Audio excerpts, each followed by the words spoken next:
You are listening to C-Suite Perspectives, a podcast by the Conference Board. Welcome to C-Suite Perspectives, a signature series by the Conference Board. I'm Steve Odland from the Conference Board and the host of this podcast series.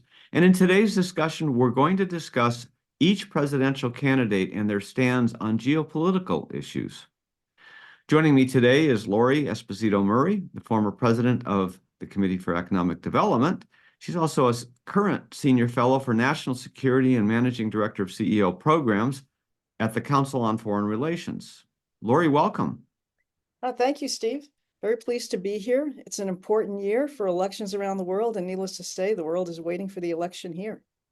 Well, amen. And, there are elections all over the world. So there are shifting sands here, some of them, less than others. But I know we're going to talk about the U.S. situation, but also how it fits with all the international elections in play. But let's just start by level setting. Some of our listeners will be, complete experts on this. Some may not know all the lingo. But start with, what do we mean when we talk about geopolitical policy as it relates to the federal level? So you're really talking about international politics. And on the federal level, for the U.S. government, international politics means foreign relations, how the U.S. Interacts with countries, with allies, with coalitions, and also how it responds to non-state actors as well.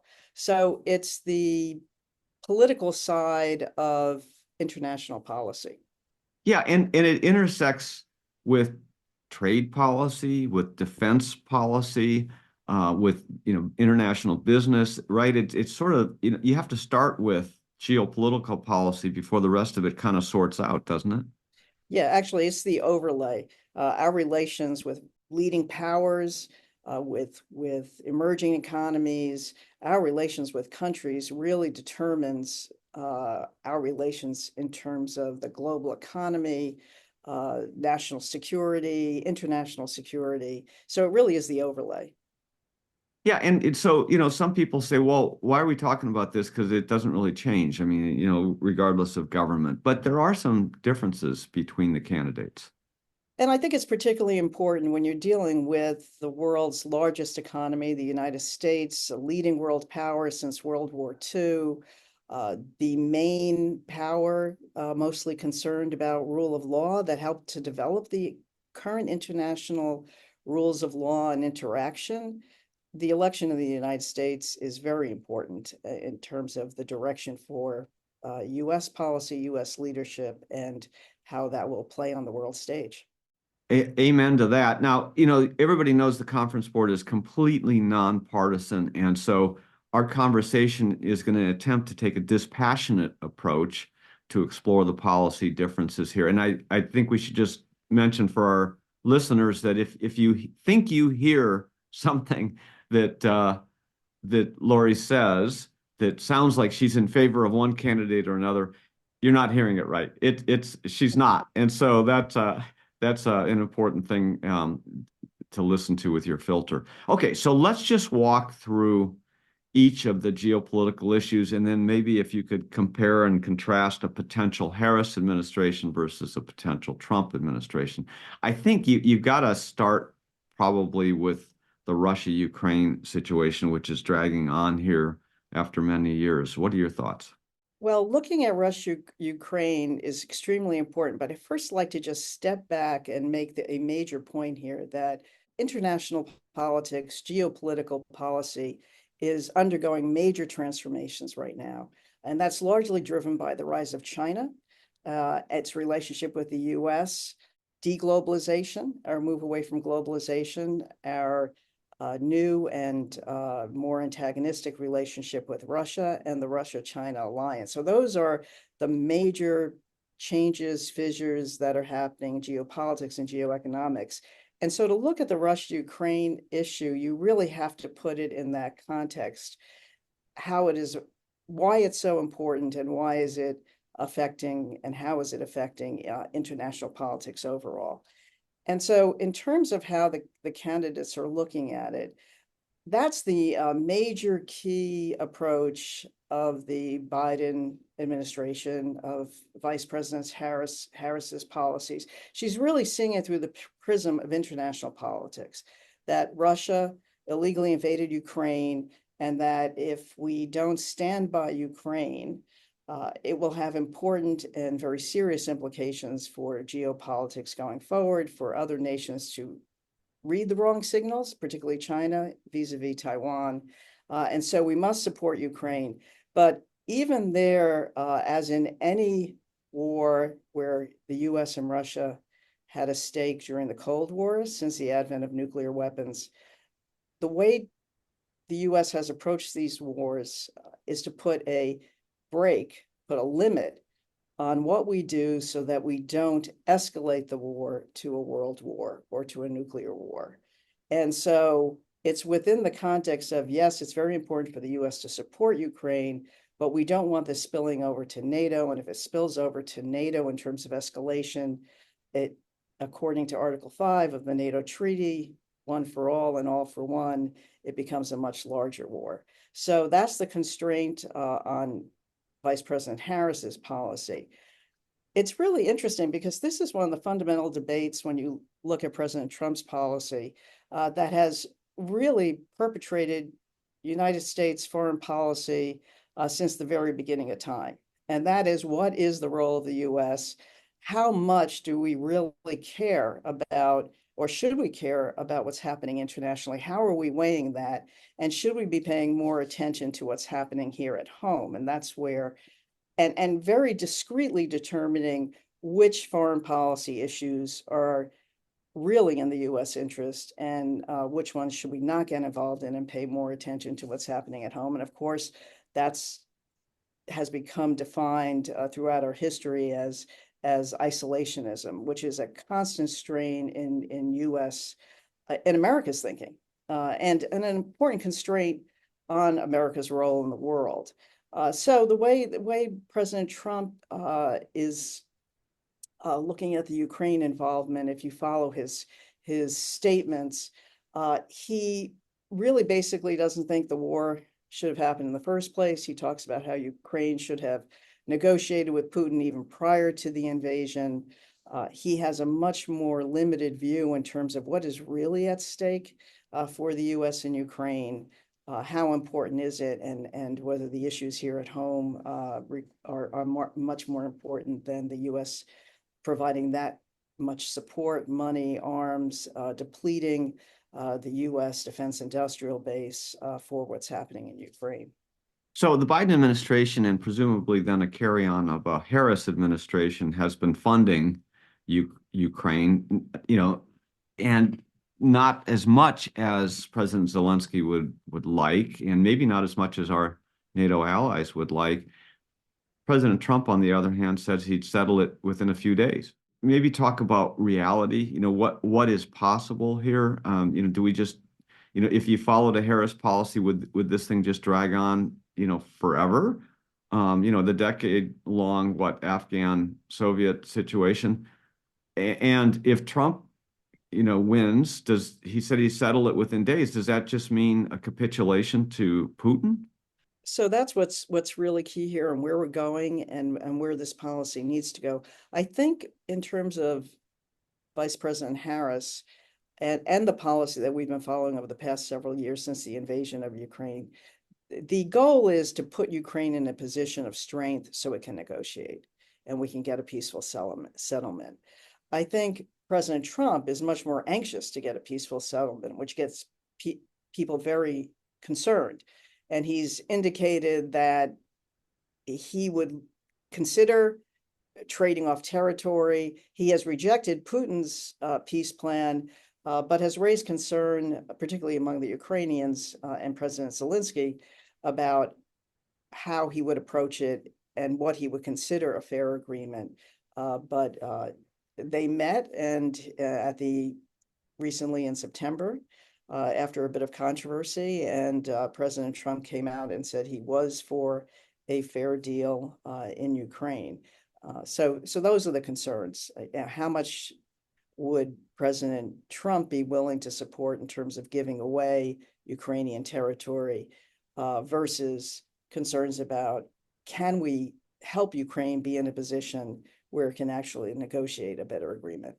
It sounds like the solution for a Trump administration is to deal away the Donbass, which is a non-starter for Ukraine. How do you square that circle? I think in any case, as far as the war in Ukraine is concerned, we're not looking at a short resolution to this issue. No matter what President Trump has promised in terms of how quickly he can bring this about, there, as you said, there's a reality here. And the reality is the Ukrainians, President Zelensky, have red lines in terms of what they can support. They have lost many lives. They have the country has been devastated by the Russian invasion, and their commitment to to Ukraine is very strong. And they're in a position where, in terms of what they give away, as far as what's acceptable to the Ukrainians, is pretty constrained. So I think the bottom line here is that we're looking at this not ending anytime soon, and it being a continuing problem, at least in the first phases of a new administration, if not for the next several years all the way through.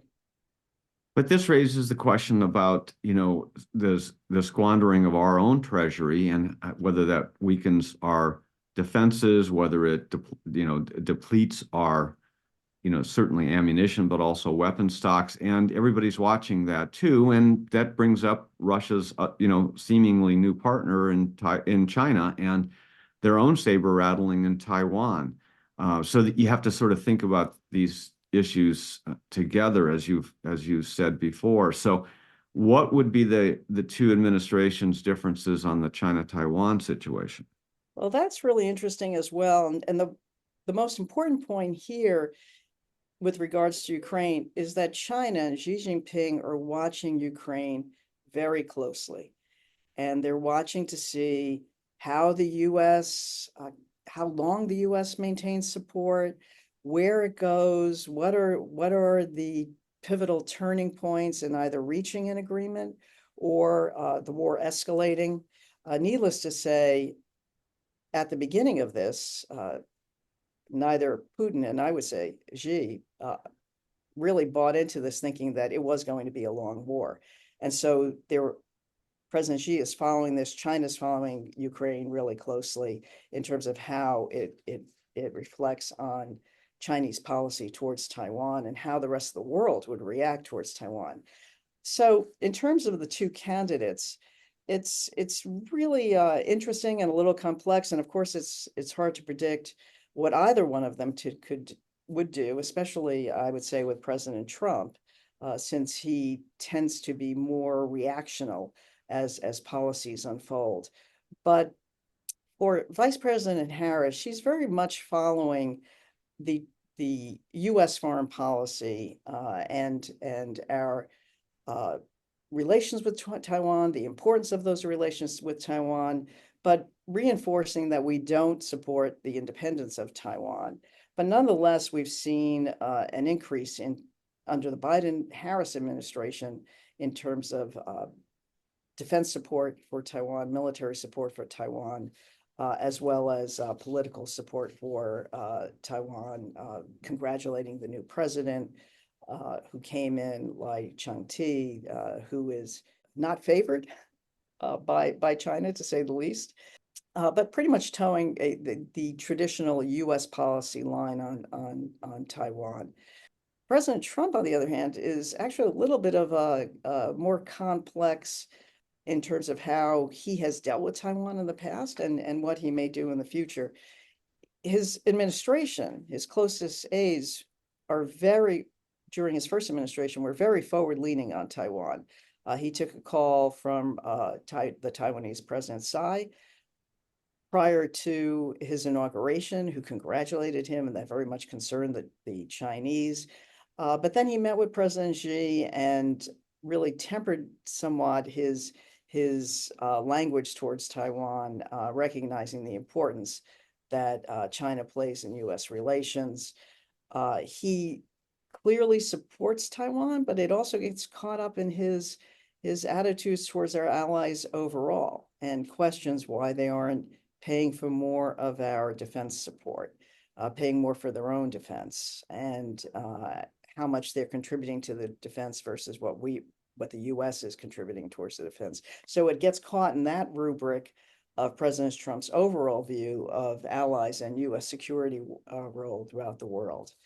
So interesting. Needless to say, his administration is going to come in with very strong support for Taiwan. But if it escalates, I think both Vice President Harris and President Trump would work very hard to make sure that we did all we could so that it didn't become an actual war in the Taiwan Straits. Okay, so quick answers then. If there's a Harris administration, does China invade Taiwan?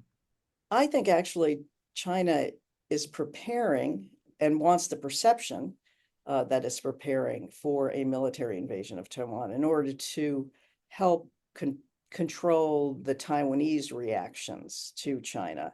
And, they've openly said that by 2027, they want the military capability to invade Taiwan. So looking at 2027, that makes that an issue in the new administration. I think the invasion of Taiwan, an actual military invasion of Taiwan, is much more complicated for the Chinese than some analysis has actually discussed, or even how the Chinese discuss it or talk about it. Protecting the semiconductor manufacturing plants is really important, and they're also very vulnerable to any disruption. So that would be a key value for the Chinese. And so doing something more politically, which is their twofold approach to Taiwan. You threaten military action, you make sure that the Taiwanese are aware of your military strength, but at the same time also working politically to work with the attitudes of the Taiwanese as far as moving political opinion so that integrating more with China and ultimately integrating with China is not something that the Taiwanese see as adverse, but something that they see in terms of actually being able to be more prosperous, more part of a stronger unified China. Okay, but do they invade in a Harris administration? I think you said no. I don't think they really invade in either administration. Okay, and I think all right. the big Okay. lesson is Ukraine. Okay. So if they don't invade, then there's no need for the U.S. to start thinking about kinetic action in the area, right? No, Steve, I'd actually push back on that because when you look at U.S. defense posture, policy, signaling, deterrence is as important as whether you actually go to war. What you're trying to do is deter war. And so support for Taiwanese, military support for the Taiwanese, for their defense systems, U.S. capabilities in the region to send the signal to the Chinese that whatever you do will be at a high cost, our relationship with our Asia-Pacific allies to send the same message, our work globally to support Taiwan and Taiwan's current status is all very important. That's all part of deterrence. And so I'd push back on what you just said, because what you are signaling militarily and how you develop your military policy and posture is as critical to avoiding war as being able to fight the war itself. Right. So if you do that, then what you're saying is China doesn't really want a war. They're trying to change attitudes. The U.S. doesn't want a war, but needs to display their power to avoid a war. So everything looks like all the strategies are to avoid a war. Then the question is whether they would actually do it and what that would mean. Let's turn our attention to the Middle East. I think we've been saying that probably for the past 100 years. But it seems now that everybody talks about Israel versus Iran, but it feels some days like it's Israel against the world. Talk about a potential Harris and Trump administration as it relates to the Middle East. And here again, I think it's more similarities than differences, but different approaches. So Vice President Harris has been really clear that Israel has a right to defend itself. But she has also called for a ceasefire and has been responsive to the humanitarian crisis that's happening in the Middle East and how important that is, that we should be responding to that. She's in favor of a two-state solution. She's in favor of military aid to Israel. So leaning a little bit forward, more forward than President Biden, leaning earlier, more forward than President Biden was in terms of calling for a ceasefire. But two-state solution, Israel has a right to defend itself. President Trump, obviously, with the Abraham Accords, has really changed the dynamic during his presidency in the Middle East, where he was really working towards, as a top priority, relations with the Arab and Middle East states' relations with Israel as a country, and moving the Middle East more towards more towards diplomatic resolution of Israel as a way to restoring peace. That's a top priority. But that's also been very much supported by the Biden-Harris administration and by Vice President Harris.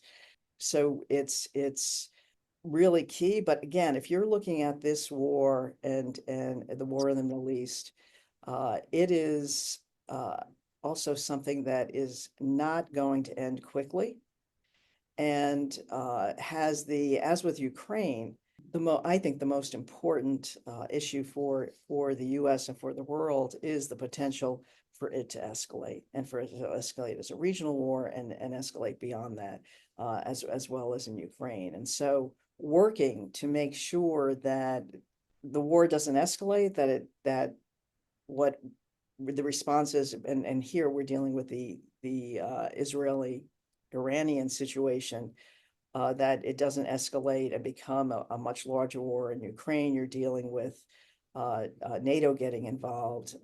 And so priority number one is to try and keep the escalation control. Priority number two is trying to get the situation resolved peacefully.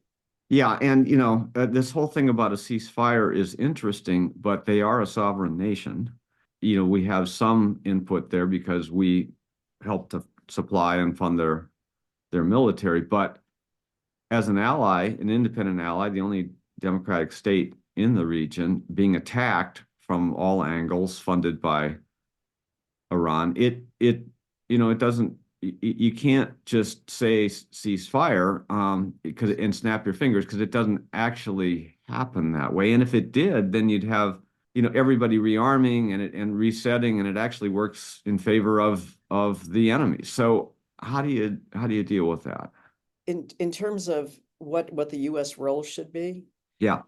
With Israel, I think we have to continue to make really clear to Israel what's at stake, where the U.S. stands, the importance of the humanitarian crisis that's underway. Obviously under the rubric that Israel has a right to defend itself, but it is so easy, even if it isn't by design, but by miscalculation, that both of these major conflicts can escalate into a global conflict, and we have to keep that as our front of mind in anything that we do in terms of our relationships, and that involves with President Zelensky and the request for how to use the military aid we're giving them, whether they can use it in terms of long range strikes into Russia, as it is in the Middle East, and with Israel, to be in constant communication and dialogue, not only with Israel, but with our Middle East partners as well, in terms of keeping this from escalating. Yeah, but you also have to deal with the Russia-China situation, because Russia and China and North Korea have been funding Iran through this, and basically you've got a new triumvirate. Whether you call it an axis of evil or something else, they certainly are military allies here. So this is just bigger than it has been before, which underscores your point that this could spill over into something much, much larger if mishandled. And I think when the stakes become very high for both China and Russia in the Middle East, you'll see actually a move towards more engagement among China, Russia, the great powers, so to speak, as they're called, important powers, to actually try to de-escalate the situation as well. Yeah. Most of China's oil comes from Iran. It doesn't, or I would say 90% of Iran's oil goes to China. Not most of China's oil comes from Iran, but 90% of Iran's oil goes to China. It's a very important part of the energy source for China. If that gets threatened, and China's interests actually are at risk, more so than they have been in the past, I think you'll see China getting much more involved in trying to bring this to a at least a stable and more peaceful resolution.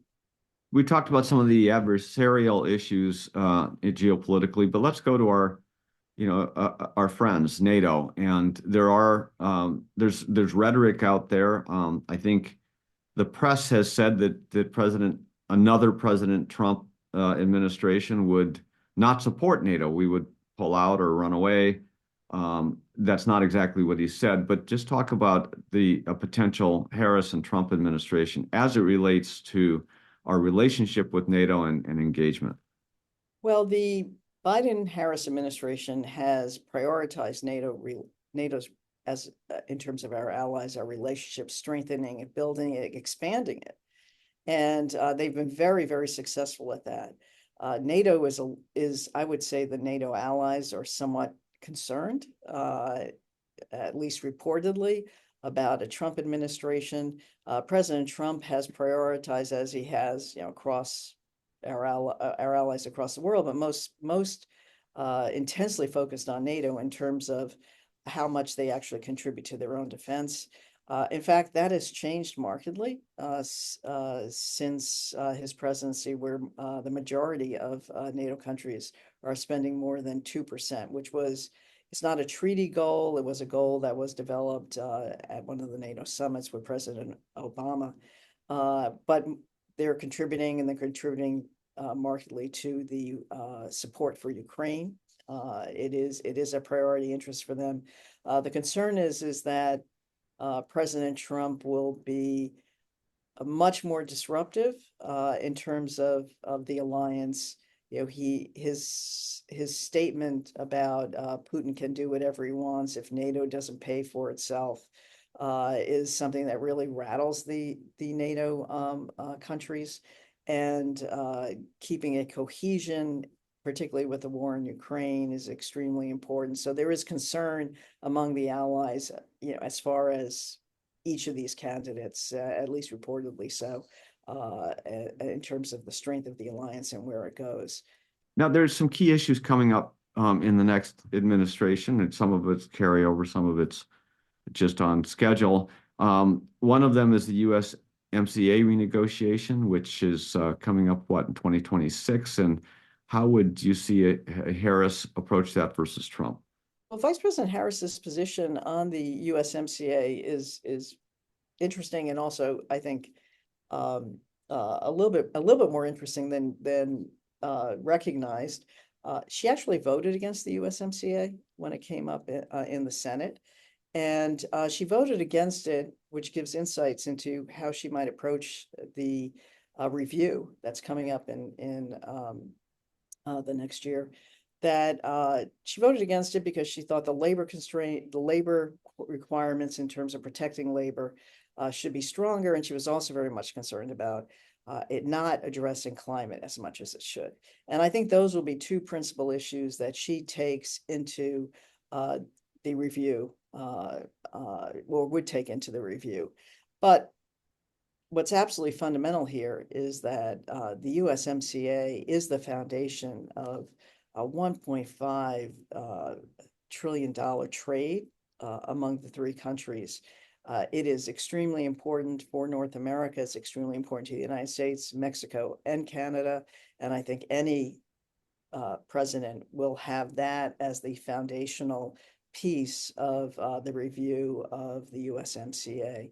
I think President Trump, it's his agreement, and it's his agreement that got bipartisan support.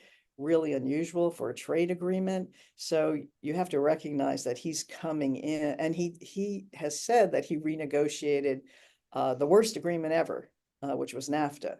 And so he's coming in, looking at an agreement that he renegotiated. He has made it clear that he thinks any treaty could even be better. I think what he will be looking at, and of course, I think this will be part of what Vice President Harris will be looking at, is what is the major difference that's happening, the major transformation that's happening with Mexico, mostly with Mexico, but also with China, with Canada, is that China, as part of the deglobalization, which is as much a result of COVID and countries' concerns about totally being dependent on one country for a major source, China for pharmaceuticals, just the whole supply chain issues, critical minerals, just go down the list, manufacturing overall. This move towards onshoring, reshoring, and the focus of China on investing in Mexico. And so that's a real problem in terms of transshipments and China's investment in Mexico. Is this a backdoor that China will be using to avoid the regulations and restrictions on Chinese technology that we have placed on them and may place more? Is it a backdoor to come into the U.S. markets and to compete with the U.S. through Mexico? So that's going to be a key issue for Trump. I think immigration is going to be a key issue for Trump. It was in the first round when he was renegotiating USMCA, how to get Mexico to be more responsive to the immigration issues. But I think, as I said, in any case, coming into the review of the USMCA, the President of the United States, as well as the leaders of Mexico and Canada, are recognizing the economic significance and the foundational significance of the USMCA in terms of trade among the countries. Yeah, and there are three parties in this treaty, so each one of them has the opportunity to try to negotiate something different or quote unquote better for them. So this is a bit of a moving thing, but it's essentially working. It's very important. These are our neighbors.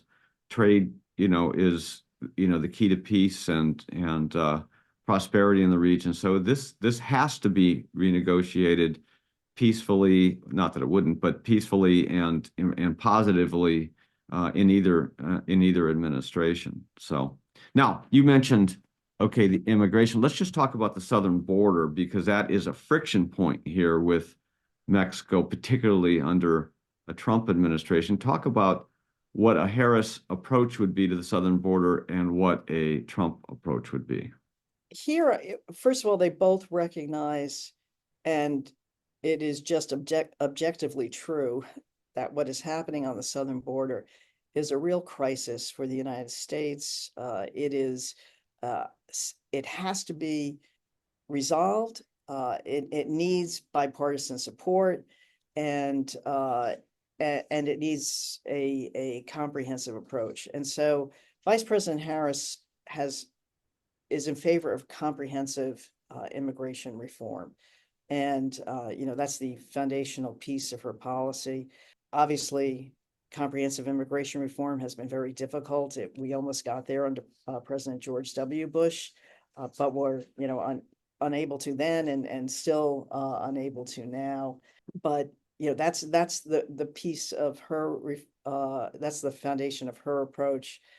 She supported the bipartisan border security bill, which finally, after years and months of negotiating, the Republicans and Democrats came to an agreement on the immigration, a bipartisan immigration. That was a pretty tough bill, and it was a little bit too close to the election, and President Trump asked Republicans not to support it. And of course, this is a big issue in the campaign, as everyone knows.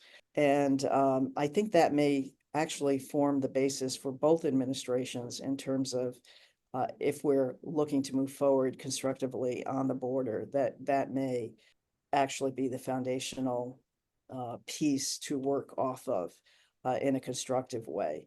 But in any case, there are major differences between the candidates on immigration and how to approach it, and it really is looking at the asylum and border deportation issues.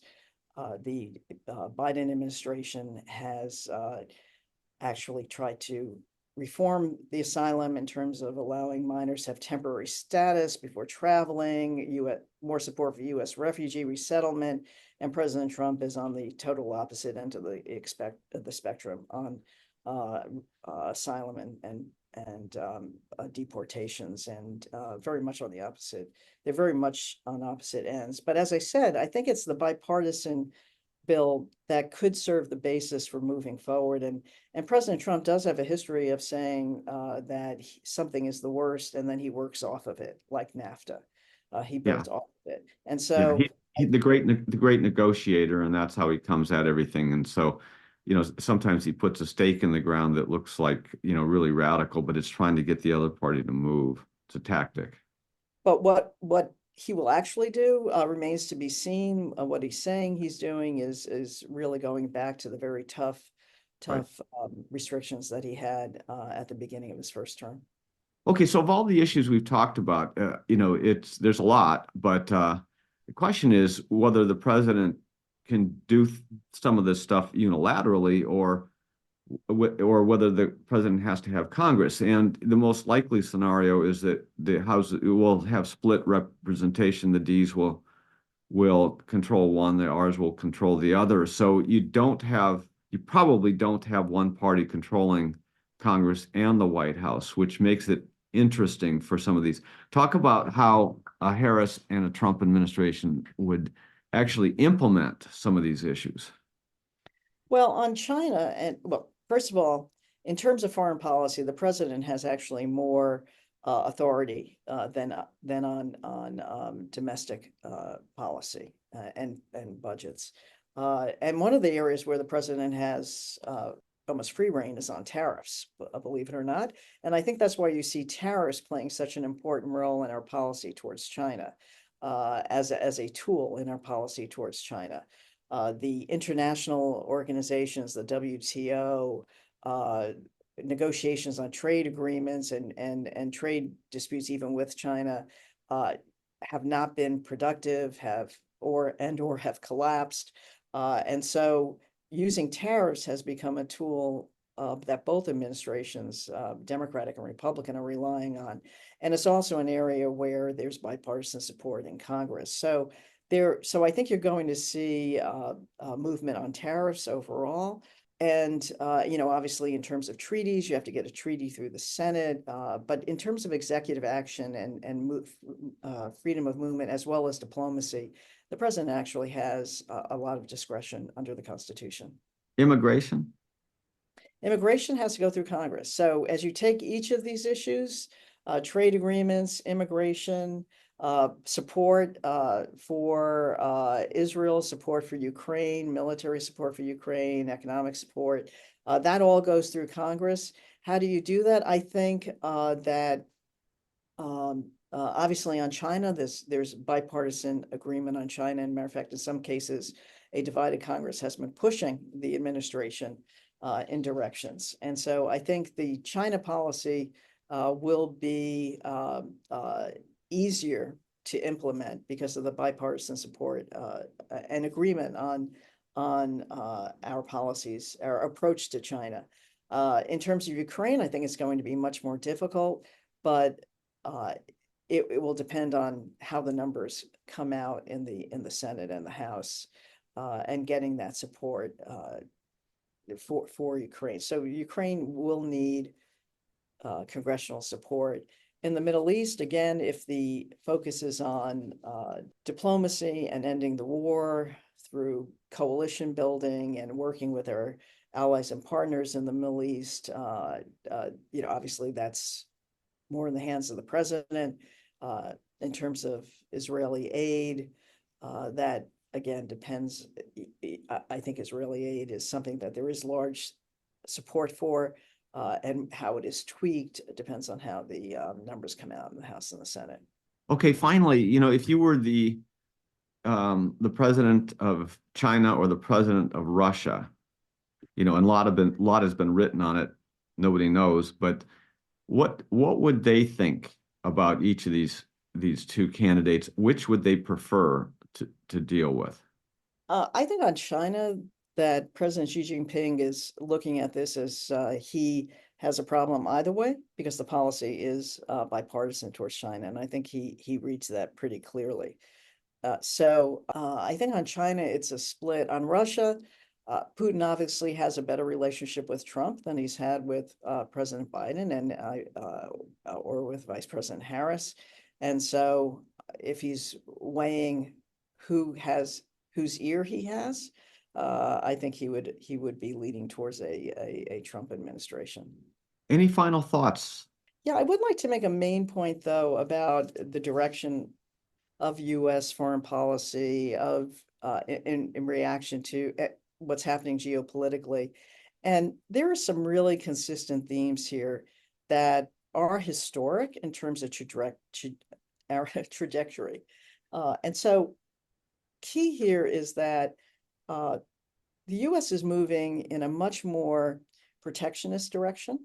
We're using tariffs more because the international organizations, as I mentioned, have collapsed. We're using unilateral tools. We've moved away from trade agreements where there's a agreement among both the Trump administration and the Biden administration not to support candidates for WTO because we don't see it as a fair environment for U.S. concerns.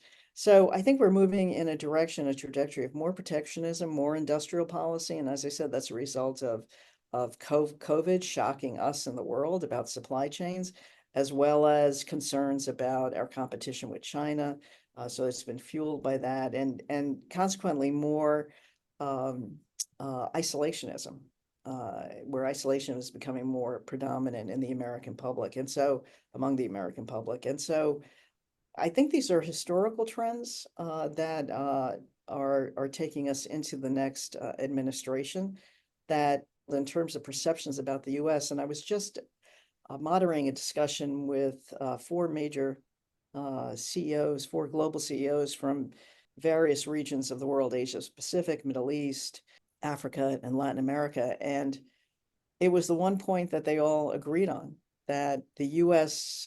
overall, even though the Biden administration has been perceived here as being everywhere, doing everything all at once with the wars in the Middle East and in Ukraine, that the U.S. overall has been in retreat, and that China's presence has, in parallel, increased in these areas around the world in terms of their involvement in helping the emerging economies. And so I think that's a major trend that is overlaying the type of perceptions around the world that the new president will be dealing with that are really critical. Dr. Lori Esposito Murray, thanks for being with us today. Well, thank you, Steve. Really appreciate it. And thanks to all of you for listening to C-Suite Perspectives. I'm Steve Odland, and this series has been brought to you by the Conference Board. You have been listening to C-Suite Perspectives, a podcast by the Conference Board.